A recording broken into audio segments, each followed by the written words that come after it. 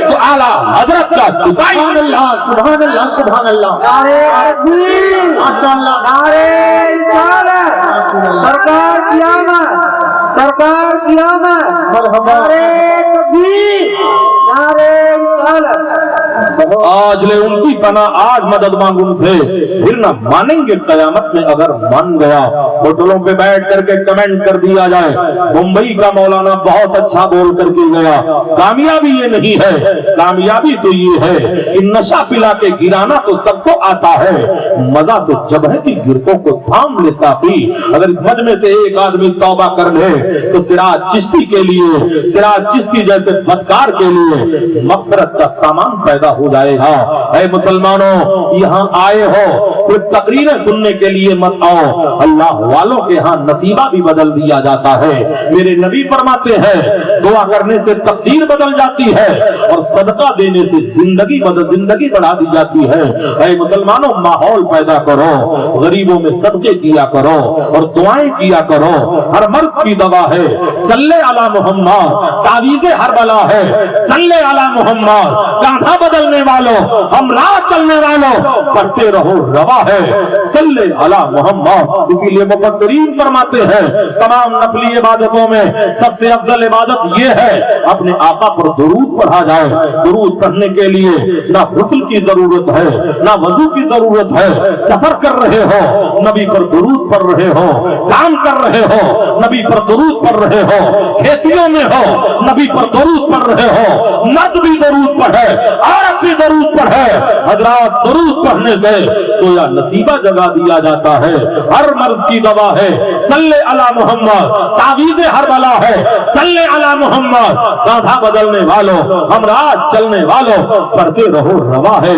صلی علی محمد درود پڑھنے والا کثرت سے اگر نبی پر درود پڑھے تو میرے آقا خواب میں اپنا رخ زیبا اسے دکھاتے ہیں اور جو رسول کی زیارت کر لے اس کی دنیا بھی کامیاب ہے آخرت بھی کامیاب ہے اللہ آپ کو گنبد خضرا کی حاضری نصیب فرمائے رسول پاک کی زیارت نصیب فرمائے اے مسلمانوں جیو تو عاشق رسول بن کر کے جیو مرو تو عاشق رسول بن کر کے مرو بات دوسری طرف جا رہی ہے میں عظمت قرآن کے حوالے سے گفتگو کر رہا تھا آج قرآن کو معذاللہ بدنام کرنے کی ناپاک جسارت کی جا رہی ہے ایک وسیم رضوی نام کا ایک کتا پیدا ہوا تھا جس کا مشن تھا 26 آیتوں کو بدل دیا جائے حضرات وہ خود ہی بدل دیا گیا جہنم کا کنڈا بنا دیا گیا حضرات اپنے اصلی مقام پر پہنچ گیا جب اسلام سے کوئی ٹکرایا ہے تباہ و برباد کر دیا گیا ہے جب بھی قرآن سے کوئی ٹکرایا ہے ذلیل و رسوا کر دیا گیا ہے